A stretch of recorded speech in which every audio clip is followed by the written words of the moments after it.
Ibaze nawe wibereye kuri WhatsApp cyangwa se wibereye kuri TikTok cyangwa kuri Instagram wenda uri kuri live, hari n'ibintu ushaka kureba kuri YouTube ariko abantu bari guhora baguhamagara kuri telefone yawe buri mwanya kandi ntabwo ushaka kubitaba.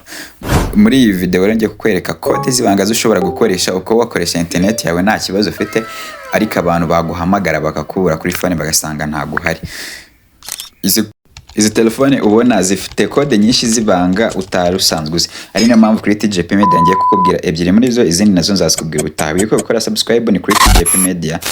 Mukomeze kugira ibihe byiza love guys. Reka dutangire sasa. Dutangire bona nk'ubu ngubu ndimo ndakoresha nibereye kuri YouTube, hari video zo ndi gushakaho ariko urabona najya no kuri Instagram nta kibazo mfite. Nkaba natangira live. Mbese nkakora ibintu byose numva nshaka, haba kuri Instagram, haba kuri YouTube, haba no kuri TikTok, hose nkagenda nkora ibintu nshaka. Ariko urumva ntabwo ushobora kubikora kandi ifite abantu benshi barimo kumumagara benshi cyane. Rero ngiye kukwereka uburyo code ebyiri zibanga uzajya ukoresha kugira ngo ukomeze ukoresha internet yawe. Iyo waba uri gukoresha yose, waba uri gukoresha iya MTN, waba uri gukoresha Airtel cyangwa se uri gukoresha Wi-Fi isanzwe, ariko ukabikoresha nta muntu n'umwe uri kuguhamagara ndetse ukaza kuhamagara igihe bashakiye. Ariko abantu bashobora kuba bakoreza message zo kuzohereza ni ibintu bisanzwe. Umuntu akoreza message wayibona ariko naguhamagara azasanga telefone yawe itariho, bakuvuga ngo niwe uzaba wabishatse kuryo wamuhamagarira igihe ushakiye. Code ya mbere rero ni code izajya ituma umuntu adashobora kuguhamagara. Wowe uraza hano nimba uri gukoresha Truecaller cyangwa se iyi application yo muri phone ye waba ukoresha yose ukoresha irimo guhamagara, ariko ngiye bitewe nuko nkoresha Truecaller urumva ndaza nandike akanyenyeri 21 urwego. Akanyenyeri 21 urwego bari kuvuga ngo uratuma abantu bataguhamagara. Ibi rero hari n'igihe ubishyira muri telefone utabizi abantu bakakomeza bakakubura. Rero icyo ukora uraza ugahita ukanda ahangaha kuri akanyenyeri 21 urwego ubundi ugahita wemeza. Iyo bimaze gukunda bahita bakubwira ngo forwarding successful cyangwa se call forwarding nyine started. Ibyo bari kuvuga ngo umuntu naguhamagara ntago araza kukubona. Sasa noneho call forwarding bahita bakubwira ko byamaze gukunda. Sasa noneho iyo ushaka kubikuramo usubira hahandi n'ubundi ngiye n'ubundi nkoresha Truecaller cyangwa se indi phone app yose ukoresha, ukaza ugahita uvuga ati noneho ni urwego 21 urwego. Ahangaha bari kuvuga ngo noneho urabikansorinze bya bintu noneho umuntu ashatse yaguhamagara akakubona. Ariko hari ibindi bintu byinshi tutajya tumenya uko ibintu biba bigiye bimeze. Urabona nka gutya muri hari igihe tublock abantu tutabizi cyangwa se tukablock abantu twebwe tutadisanzwe tuzi ko twanabablotse. Cyane cyane bikunda kubera nko muri settings. Reka nze nk'aha ngaha gutya. Ananga bari kunyereka contacts zose. Ariko nimba ndaha ngaha ajya muri settings.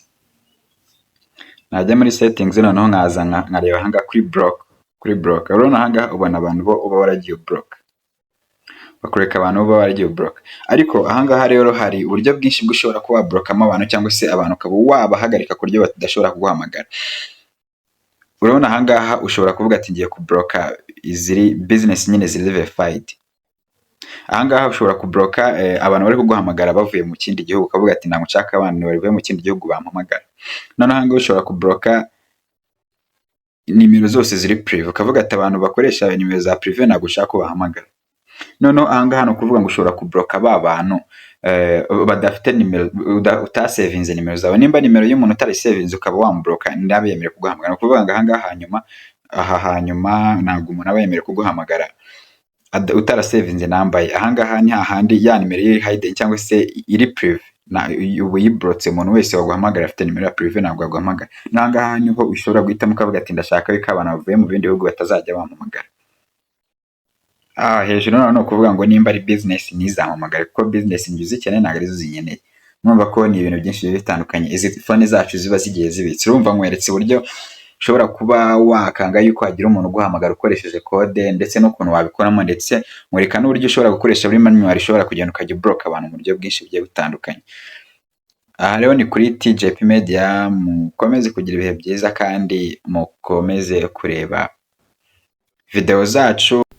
nugira ikibazo utwandikire muri comment cyangwa se watwandikira no kuri WhatsApp, kuri Instagram hose ni TJP Media, kuri social media zose dukoresha ni TJP Media. Watwandikira ndetse muri description ubona group ya WhatsApp ushobora kujoininga. Urabona no kuri Instagram link yacu ubi watwandikira unadufollowing kuri social media zose. Naho butariro mu zindi video mukomeze kugira ibihe byiza. I love you guys. Ambabari bya byose byaguhamye. Gira ikintu uvuga imbere yuko nkujyana mu muriro.